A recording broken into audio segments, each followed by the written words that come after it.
최근 현대인의 정신건강 인식조사에서 한국인들 10명 중에 7.5명이 내 삶이 불행하다는 생각을 종종 한다, 그렇게 답했다고 합니다. 그러니까 10명 중에 거의 8명에 가까이 한국인들이 좀 불행하다 이런 생각을 가지고 있다는 것이죠. 그 불행의 요인으로는 경제적 문제가 1순위였습니다. 경제적 문제. 그리고 주변인들과의 관계의 단절이 그 다음으로 꼽혔습니다. 그러니까 경제적 문제 때문에 내가 불행하다라는 생각을 가지게 되고, 또 주변 사람들 간의 관계에서 오는 어려움 때문에 내가 불행하다, 이렇게 대부분 생각한다는 것입니다. 근데 사실 우리를 불행하게 하는 많은 요인들이 있죠, 우리 주변에. 근데 가장 근원적이고 아주 결정적인 요인은 갈등입니다. 갈등. 여러분, 갈등을 좀 최근에 겪어본 적이 있습니까? 누군가와의 관계에서? 우리가 살아가면서 주로 겪는 갈등은 공적인 갈등과 사적인 갈등으로 나눌 수 있습니다. 아주 유서 깊은 갈등인데, 우리나라에 바로 계급 갈등. 물론 지금은 양방과 쌍놈으로 이렇게 사람들을 나누지 않아서 그것이 요즘에 갈등이 있나 이렇게 생각하겠지만, 사실 이 계급 갈등, 양방과 이렇게 쌍놈의 갈등은 우리나라 곳곳에 뿌리 내리고 있습니다. 여전히.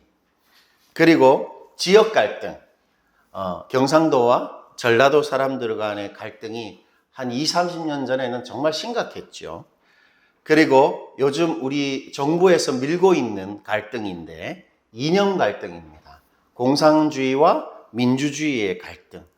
옛날에는 이것 때문에 서로 죽이기도 하고 그렇게 했죠.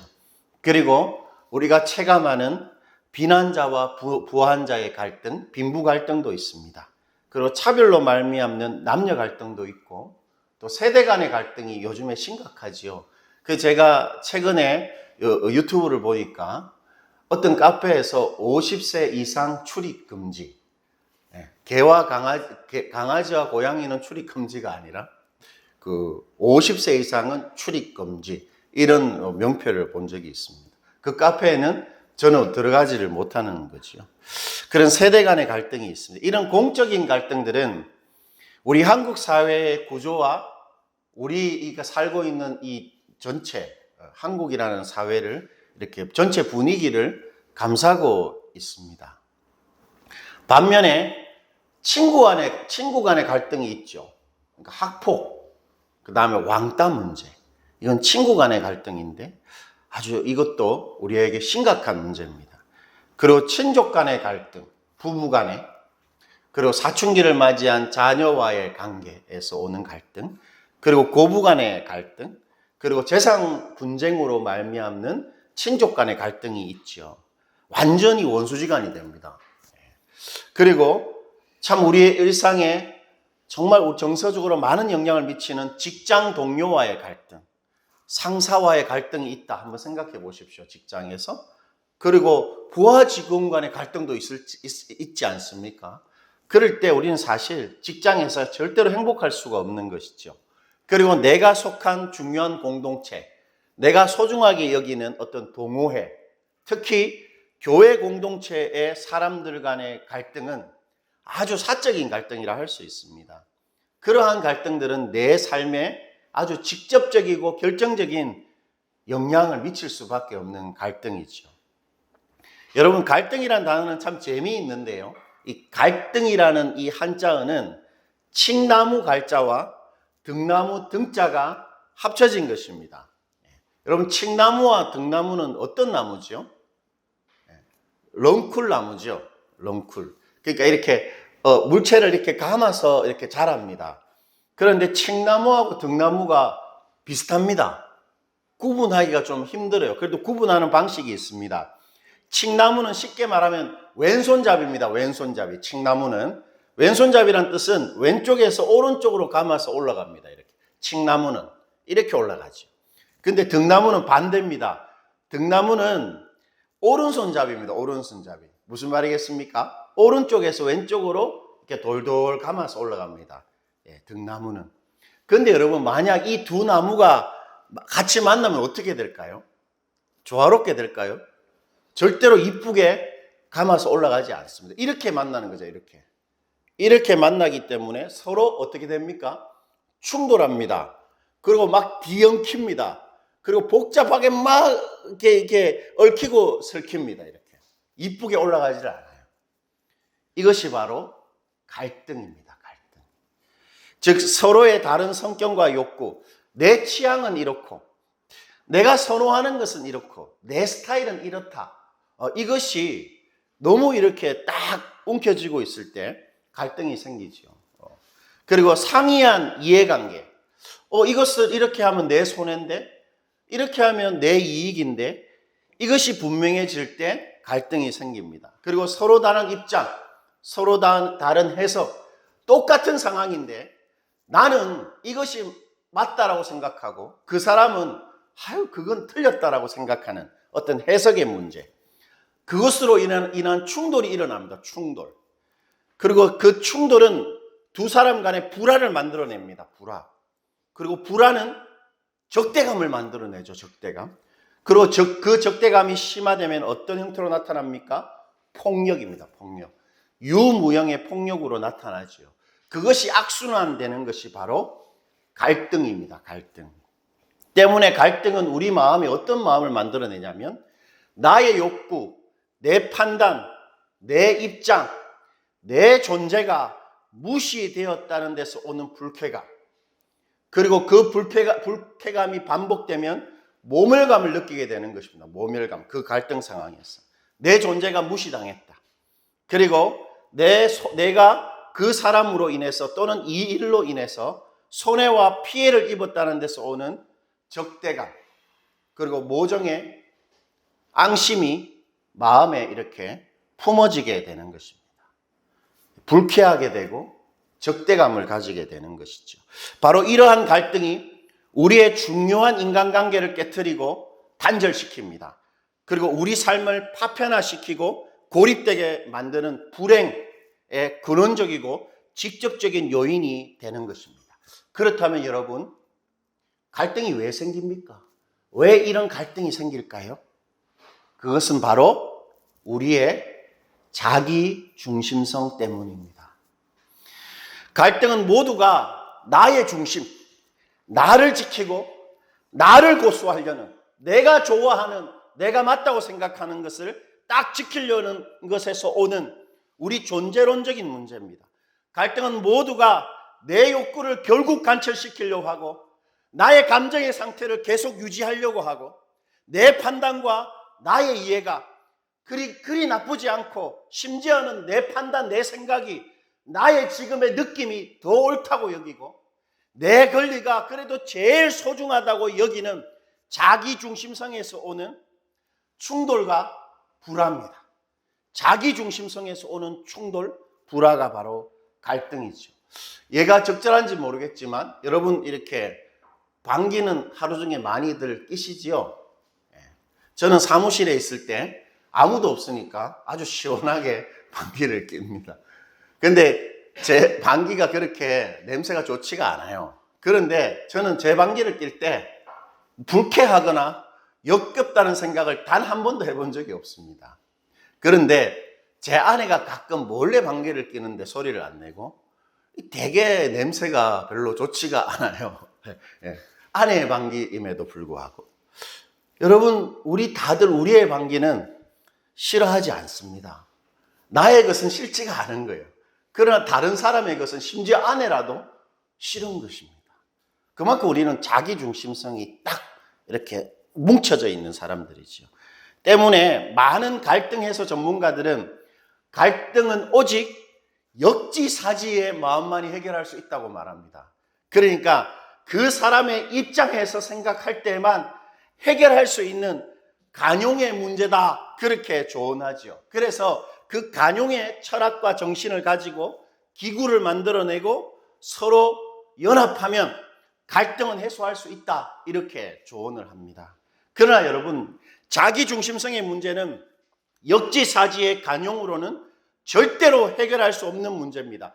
자기 중심성은 상대방의 입장에서 생각한다고 해서 해결할 수 있는 문제가 아닙니다. 왜냐하면 자기 중심성은 바로 인간의 죄인됨의 핵심, 죄 그 자체이기 때문입니다. 자기 중심성이 바로 죄입니다. 여러분, 성경은 죄의 시작이 어디로부터 시작되었다고 우리에게 말해줍니까? 에덴 동산의 선악과 사건에서 비롯되었다라고 아주 정확하게 명시해주고 있죠. 에덴 동산의 아담과 하와가 하나님께서 먹지 말라고 한 그 선악을 알게 하는, 하나님의 옳고 그름을 알게 하는 그 선악과를 따먹는 그 행동으로 말미암아 이 세상에 죄가 유입되었다, 들어왔다.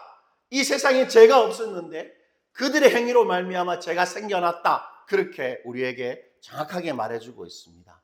그리고 그 선악과를 따먹은 아담과 하와의 죄된 행동은 곧 이제 모든 사람들이 하나님의 옳고 그름을 떠났고 자신의 선악, 자신의 옳고 그름대로만 살기로 결정한 행동이었다. 성경은 그렇게 해석하고 있습니다.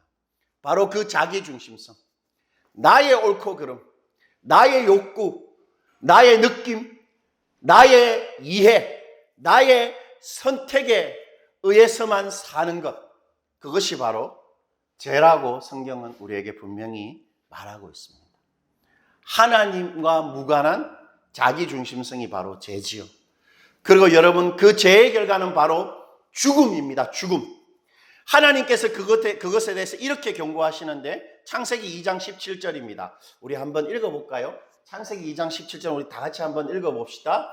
선악을 알게 하는 나무의 열매는 먹지 말라. 내가 먹는 날에는 반드시 죽으리라 하시니라. 여러분, 하나님께서 분명히 말씀하십니다. 선악과를 따먹으면 죽는다고 말하셨습니다. 그런데 아담과 하와 선악과를 따먹자마자 청산가리를 먹는 것처럼 바로 죽었습니까? 그렇지 않죠. 여기서 죽는다는 말은 상징적인 표현인데, 물론 죽음의 결과가 분명히 있는 것인데, 반드시 죽는다는 말은 이런 뜻입니다. 이제부터 너희들에게 모든 면에서 충돌과 불화가 시작되게 될 것이다. 선악과를 따먹는 그 순간부터 너희들에게 충돌하고 불화하는 일이, 갈등이 시작되게 될 것이다. 이렇게 말하신 것입니다. 그러니까 자기 중심성으로 인해서 하나님과 사람 간의 단절이 생기는 것입니다. 그러니까 하나님을 경험할 수 없는 상태가 되는 것입니다. 사람들이. 그리고 하나님의 진리를 좋아하지 못하고 사랑할 수 없는, 이해할 수 없는 그런 단절이 생기는 것이죠. 그리고 죄로 인해 나의 자아와 내 몸 간에 서로 충돌하고 불화하는 고통과 죽음이 생기는 것입니다. 여러분, 우리 몸에 왜 암이 생깁니까? 우리가 나이가 들어서 좀 당하지 말아야 될 일 중에 하나가 정신적인 문제, 치매지요. 왜 멀쩡하신 분이 다음날 전화를 해서 누구누구야, 나는 지금 내가 어디 있는지 모르겠다, 우리 집을 어떻게 찾아가니, 이렇게 전화를 하는 부모님. 왜 그런 치매 증상이 생깁니까? 왜 원치 않는 일들이 나에게 일어납니까? 왜 우리는 너무 쉽게 중독이 됩니까? 그것이 바로 다 자기중심성, 나 자아와 내 몸이 불화하는 것입니다.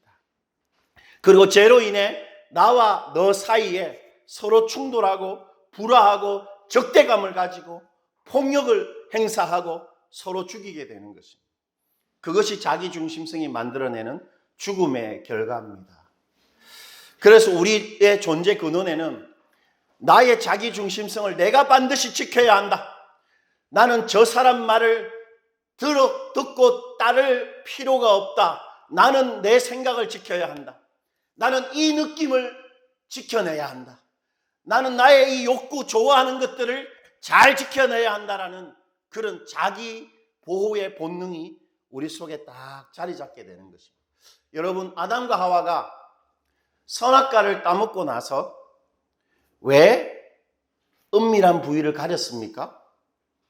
하나님의 옳고 그름으로 살 때는 아무런 문제가 없었던 그 은밀한 부위를 선악과를 따먹자마자 이렇게 싹 가립니다. 왜 그렇게 합니까? 하나님의 옳고 그름을 살 때는 자신이 가리고 지킬 필요가 없었는데 자신의 중심성으로 살기 시작하자 자신을 스스로가 지켜야 했기 때문입니다. 그래서 하나님과 타인에 의해서 나의 자기 중심성을 잃어버릴 수 있다는 의심과 두려움이 우리 존재 근원에 자리 잡고 있습니다. 하나님이 내 행복을 뺏어가실 수도 있을 것이다. 하나님이 나한테 좋은 거 주지 않으실 것이다. 그리고 저 사람이 나의 것을 뺏어갈 수 있을 것이다 라는 그런 의심이, 두려움이 우리 마음속에 딱 자리 잡고 있습니다. 그리고 우리의 자기중심성을 반드시 지켜야 한다는 불특정 다수에 대한 적대감이 우리 속에 숨어 있습니다. 그래서 불개입합니다. 불개입. 주변에 어떤 사건이 일어나도 개입하지 않습니다. 그리고 마음이 무정합니다. 어떤 일이 일어나도 내 마음에, 내 감정을 그것에 주지 않습니다. 그리고 과도하게 자기를 방어합니다. 쉽게 신고하고 고발하고 소송을 겁니다. 그리고 폭력을 행사하는 것입니다. 바로 이러한 충돌과 불화의 요인이 사라진 상태, 그것이 바로 화평입니다. 때문에 화평이란 단순히 충돌이나 불화가 없는 평온하고 평화로운 상태가 아닙니다. 단순히 충돌이나 불화가 없는 그런 상태가 아닙니다. 왜냐하면 모든 충돌과 불화는 전부 다 자기중심성, 제 문제이기 때문입니다. 때문에 진짜 화평은 단순히 갈등이 없어진 상태라기보다는 자기중심성이라는 제 문제가 해결된 상태입니다. 진짜 화평은 아무 문제가, 갈등이 없는 상태가 아니고 이 자기중심성이라는 문제가 해결된 상태만이 진짜 화평이라 할 수 있습니다. 바로 하나님의 창조 질서가 우리 중에 온전히 회복된 그 샬롬의 상태, 화평의 상태, 하나님의 샬롬이 이루어진 상태, 그것이 진짜 화평입니다. 우리 죄에 대한 하나님의 진노가 사라집니다. 그리고 하나님이 우리를 기뻐하십니다. 우리도 하나님을 너무 좋아하게 되는 하나님과의 샬롬, 내 몸과 내 인생에 일어나는 여러 유무형의 이상한 일들, 이런 일이 일어나면 안 되는데 일어나는 일들과, 그리고 원치 않는 사건들, 그리고 변화, 반복되는 불행한 일들, 그리고 고통에 대해서 내가 받아냅니다. 그리고 그것을 이해하고 견디게 됩니다. 바로 나와의 샬롬입니다. 그리고 다른 이들의 자기중심성, 그 못된 자기중심성, 그 불필요한 자기중심성이 단순히 나를 향한 충돌이나 공격이 아니라 이제 나에게 맡겨진, 내가 감당하고 내가 해결해야 될 나의 문제가 되는 그 희한한 타인간의 샬롬, 그것이 바로 하나님의 샬롬이 우리 가운데 이루어진 상태입니다. 화평입니다. 화평. 그것이 화평입니다. 그리고 오늘 예수님은 바로 그 하나님의 샬롬, 그 화평을 우리들한테 부탁하십니다. 바로 마태복음 5장 9절인데요. 우리 이것도 한 번만 더 읽어볼게요. 다 같이 읽어봅시다. 화평하게 하는 자는 복이 있나니 그들이 하나님의 아들이라 일컬음을 받을 것이며. 여러분, 여기서 예수님이 화평하게 하는 사람들은 복이 있다 그렇게 말하셨을 때 예수님이 확신하고 전제하신 진리가 있습니다. 그것은 오직 예수 믿는 우리만이 하나님의 샬롬인 화평을 이 땅에 만들어낼 수 있다는 것입니다. 예수 믿는 사람만이 하나님의 화평을 이 땅에 만들어낸다는 것입니다. 어떻게 그렇게 말할 수 있습니까? 우리가 뭐라고 하나님의 화평을 만들어낼 수 있을까요? 왜냐하면 예수 믿는 우리만이 이 자기중심성이라는 제 문제를 해결받은 사람들이기 때문입니다. 여러분, 이 자기중심성이 해결되지 않는 한 어떤 화평을 위한 연합과 어떤 화평을 위한 구조와 어떤 화평을 위한 철학과 어떤 희생도 이 땅에 우리들에게 화평을 이루어낼 수 없게 되어 있습니다. 오직 자기중심성의 죄의 문제를 해결하신 우리 예수님과 이제 예수님께서 그 죽음으로 이루어내신 그 화평을 위임받은 예수 믿는 우리들만이 이 땅에 화평을 이루어내는 진정한 피스메이커입니다.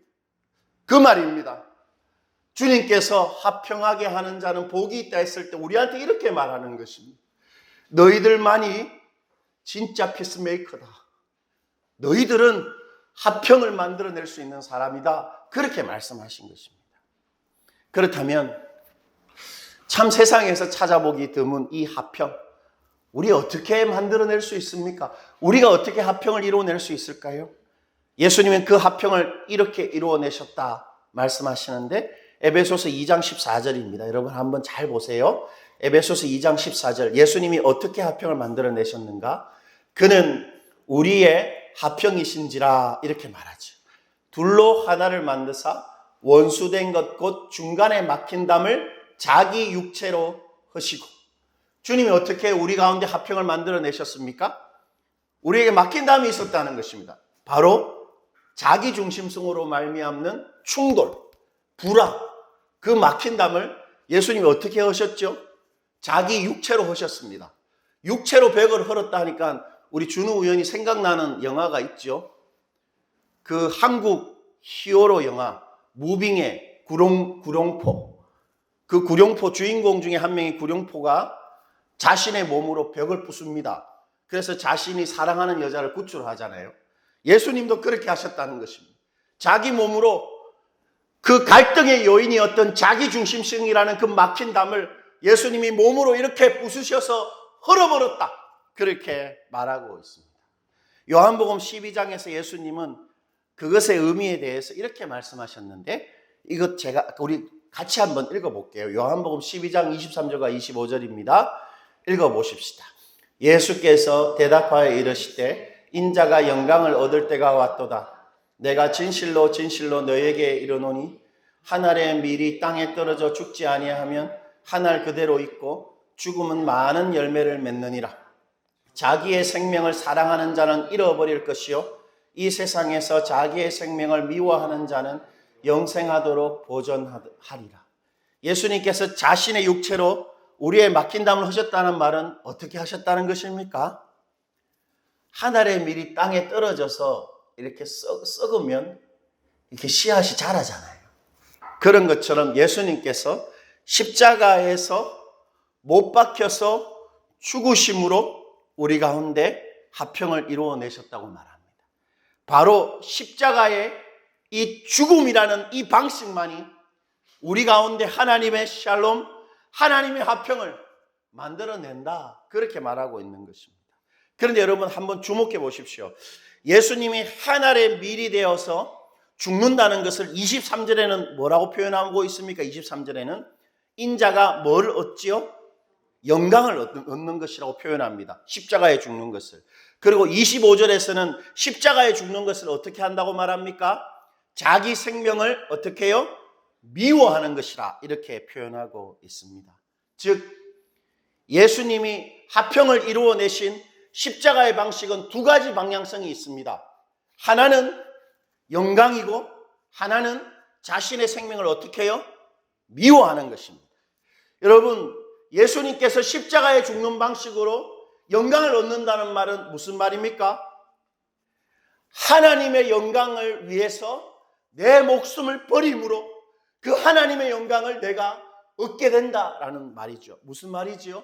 예수님께서 십자가에 죽으시는 이유, 첫 번째 이유는 우리를 사랑해서라기보다는 첫 번째는 하나님의 영광을 위해서 죽으셨다는 것입니다. 그분이 존중받고 그분이 중심이 되는 하나님이 드러나는 그 일을 위해서 우리 예수님께서 당신의 목숨을 기꺼이 버리셨다는 것입니다. 그리고 자신의 생명을 미워하셨다는 말은 무슨 말입니까? 이런 뜻이죠. 내가 나의 생명을 지키려고 하지 않았다는 것입니다. 바로 예수님의 자기중심성을 예수님은 움켜쥐려 하지 않았다는 것입니다. 예수님의 생명, 예수님의 유익함, 예수님의 입장을 예수님은 스스로 지키지 않고 하나님 손에 맡겼다는 말입니다. 누가복음 23장 46절은 그것을 이렇게 보여주는데 한번 읽어보겠습니다. 예수께서 큰 소리로 불러 이르시되 아버지 내 영혼을 아버지 손에 부탁하나이다 하고 이 말씀을 하신 후에 숨지십니다. 예수님께서 십자가에서 마지막으로 하신 말이 뭡니까? 내 영혼을 아버지 손에 부탁합니다. 이 말이었습니다. 이 영혼이 뭡니까? 예수님의 영혼. 바로 예수님의 생명, 예수님의 자기 중심성입니다. 그거 하나님 손에 딱 맡기고는 당신이 당신의 목숨, 자기 중심성 안 지키고 하나님이 지키게 그렇게 십자가 위에서 돌아가신 것입니다. 때문에 우리가 이 땅에서 화평을 이루어내는 방식은 두 가지입니다. 두 가지. 뭐겠습니까? 우리의 모든 갈등 상황 속에서 역지사지가 아니라 하나님을 존중하는 것입니다. 여러분 저를 한번 보시겠습니까? 여러분 이거는 우리 일상에 정말로 적용될 수 있는 약속이고 진리입니다. 갈등 상황이 우리는 반드시 갈등 상황을 경험하게 되어 있지 않습니까? 그럴 때 생각하는 것입니다. 그 사람의 입장과 나의 입장보다 하나님의 입장을 생각해 보는 것입니다. 하나님을 존중하는 것이지요. 과연 나의 그 사람에 대한 이 태도가 이 갈등 상황에서 직장이나 가족관계나 어떤 사람들 속에서 나의 이 대응, 나의 이 결정이 하나님의 영광을 드러내고 하나님을 중요하게 만드는 것인가 생각해 보는 것입니다. 그 질문에 대한 답이 바로 화평을 만들어내는 십자가의 방식입니다. 오직 하나님의 영광을 위한 그 헌신과 사랑만이, 하나님의 영광에 대한 집중만이 하나님의 화평을 우리 가운데 만들어냅니다. 역지사지로는 역부족입니다. 참 좋은 생각이지만 그거로 해결되지 않습니다. 하나님이 중심이 될 때, 하나님이 어떻게 여기실까가 제일 중요하게 여겨질 때 갈등 상황은 해소되기 시작하는 것입니다. 그래서 잠언은 이렇게 말할 수 있었습니다. 잠언 16장 7절을 보면 사람의 행위가 여호와를 기쁘시게 하면 그 사람의 원수라도 그와 더불어 화목하게 하시느니라. 제가 청년 때에 제 모교회에서 주보를 만드는 것의 팀원이었습니다. 그런데 그 주보를 만드는 팀장 중 한 명이 아주 명문대를 나온 형이었는데, 제가 그때 한참 이제 대학생 때 젊은 나이였기 때문에 성실하지를 않았어요. 그래서 토요일 날 주보 만드는 모임에 자주 빠졌습니다. 말도 안 하고 또 매번 늦게 오고.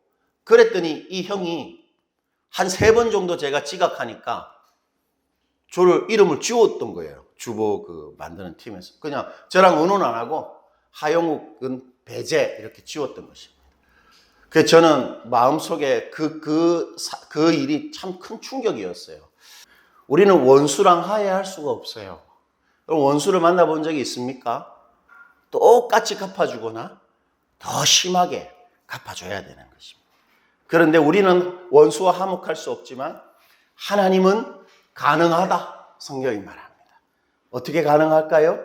하나님이 존중되면 원수와 화목되게 된다 약속하고 있습니다. 바로 두 번째는 이 나의 자기중심성을 기꺼이 하나님께 내어 맡기는 것입니다. 예수님께서 여러분 아까 십자가 위에서 마지막으로 아버지 내 영혼을 아버지 손에 부탁합니다는 말은 이런 말이잖아요. 아버지, 저 아버지만 믿고 저 십자가에 죽습니다. 그러니 다시 살려주십시오. 그 말입니다. 아버지 손에 내 영혼을 맡긴다는 것은 아버지 저의 생명 아버지 손에 맡기오니 이 생명 다시 살려주십시오. 무슨 말입니까? 예수님은 자신의 아버지이신 하나님이 자기가 죽더라도 다시 살려낼 수 있다라고 정말 믿었던 것입니다. 바로 그 믿음입니다. 모든 갈등 상황에서 혹시 나의 입장이 지켜지지 않으면 어쩔까? 내가 반드시 있어야 될 나의 필요와 나의 욕구와 권리가 관철되지 않으면 어쩔까 하는 생각 때문에 우리는 충돌하는데 그것 주님 손에 딱 맡기는 것입니다. 그래서 결국 하나님이 내 자기 중심성을 지켜내고 하나님이 결국 나의 중심성을 살려내실 것이라는 부활의 믿음, 내가 지키지는 않지만 하나님은 지켜주실 것이라는 그 마음이 있을 때만 우리는 화평할 수 있습니다. 그 하나님께 내 중심을 내어 맡기지 못하면 절대로 갈등 상황에서 우리는 그 갈등을 해소할 수가 없게 되어 있는 것이죠. 화평은 이루어지지 않는 것입니다. 무엇보다 하나님이 나의 상황, 우리 중에 제일 중요한 분으로 존중되며, 그리고 죽은 자도 살려내는 하나님 손에 기꺼이 나의 자기중심성이 맡겨질 수 있다면 우리 가운데 화평은 반드시 이루어지는 것입니다. 반드시 화평이 이루어질 수 있습니다. 두 가지입니다. 하나님이 무엇보다도 존중되고 나의 자기중심성은 하나님한테 딱 맡겨지는 것입니다. 여러분, 우리 갈등 상황에서 우리 그렇게 반응해야 하는 것이죠. 마지막으로 예수님은 그렇게 하나님의 화평에 헌신하고 그 화평을 사랑하는 사람은 반드시 행복하게 된다, 그렇게 약속하고 있습니다. 여러분, 다시 마태복음 5장 9절을 한번 보시겠습니다. 화평하게 하는 자는 복이 있나니 그들이 하나님의 아들이라 어떻게 해요? 일컬음을 받을 것이요. 하나님의 아들이 된다라고 표현하지 않고 어떻게 말합니까? 하나님의 아들이라 일컬음을 받게 된다는 것입니다. 정말 화평하게 하는 일, 하나님을 존중하고 자기 중심성은 하나님께 딱 내어 맡겨서 화평을 이루고자 하는 사람들은 하나님의 아들이라 일컬음을 받습니다. 무슨 말이겠습니까, 여러분? 이 일컬음을 받다는 말은 두 가지 의미를 가지겠죠. 왜 두 가지 의미를 가집니까? 하나님이 우리한테 하나님의 아들이라 일컬음을 받는 것과 사람들로 인해서 우리가 하나님의 아들이라 일컬음을 받는 두 가지입니다. 여러분, 첫째, 화평하게 하는 자들을 두고 하나님께서 이렇게 말하신다는 것입니다. 저를 한번 보십시오. 여러분, 다 왔습니다. 잘 한번 보세요. 여러분, 하나님께서 우리가 화평을 추구하면 우리한테 이렇게 말한다는 것입니다. 제 애입니다. 내 아들입니다. 내 딸입니다. 이렇게 말하신다는 것입니다. 여러분, 아직 자녀가 없으신 분들은 모를 수도 있겠는데 우리는 내 자식들을 자랑하고 싶어 합니다. 저는 헬스장에 우리 둘째를 데리고 갔는데 우리 둘째가 뭐 몸이 좋거나 이러지도 않는데 사람들한테 소개합니다. 제 애입니다. 제 아들입니다. 이렇게 아주 자부심을 가지고 아주 자랑스럽게 소개하는 것이죠. 화평을 추구하는 사람들을 하나님 이렇게 하십니다. 제 아들입니다. 그게 바로 하나님의 아들이라 하나님으로부터 일컬음을 받는다는 말의 의미입니다. 무슨 말입니까? 화평을 추구하는 자들이 바로 하나님의 자부심, 하나님의 자랑이라는 것입니다. 하나님이 당신의 영광을 제일 소중하게 여기는 사람, 자신의 자기중심성은 기꺼이 하나님 손에 맡기는 사람을 참으로 자랑스럽게 여기고 그에게 자부심을 느낀다는 것입니다. 그로 인해서. 그래서 하나님은 그가 하는 자랑스러운 그 화평의 행동을 통해서 반드시 당신의 샬롬, 당신의 화평을 이루어내고야 만다, 그런 뜻입니다. 그리고 하나님의 아들이라 일컬음을 받는 말의 두 번째 의미는 우리가 하나님의 화평에 힘쓸 때 우리에게서 하나님의 자녀됨의 진가가 드러납니다. 여러분, 제가 하나님의 아들다운 진가를 드러냅니까? 여러분은 어떻습니까? 드러내고 있습니까? 이런 말을 들으면 우리는 주눅이 들지요. 그러나 우리가 하나님의 화평에 힘쓸 때 주변 사람들이 야, 저 사람 하나님의 사람답네, 그런 말을 하게 된다는 것입니다. 약속입니다. 잘 보십시오. 화평케 하는 자는 복이 있나니 그들이 하나님의 아들이라 일컬음을 받는다. 약속입니다. 반드시 하나님의 아들이라 일컬음을 받는다. 약속입니다. 우리가 화평을 추구하면 우리 속에서 하나님의 아들됨의 진가, 하나님의 딸다운 그 진가가 반드시 드러나게 된다는 것입니다. 우리가 하나님의 자녀다운 존귀함이 드러나게 된다는 것이죠. 바로 화평이 우리의 그것을 만들어낸다는 것입니다. 말씀을 맺겠습니다. 오늘 예수님은 우리들에게 화평이 가능하다, 그렇게 말하십니다. 너희들이 화평, 이 샬롬 만들어낼 수 있다, 그렇게 말하십니다. 그리고 화평케 하는 일이야말로 우리를 하나님의 자부심이 되게 하고 그리고 우리 인생을 존귀한 인생이 되게 한다, 주님 약속하셨습니다. 우리 모두 하나님을 존중함으로 또 우리의 자기중심성을 기꺼이 하나님 손에 내맡김으로 하나님의 화평을 이 땅에 만들어내는 샬롬의 사람들이 되시기를 축원드립니다.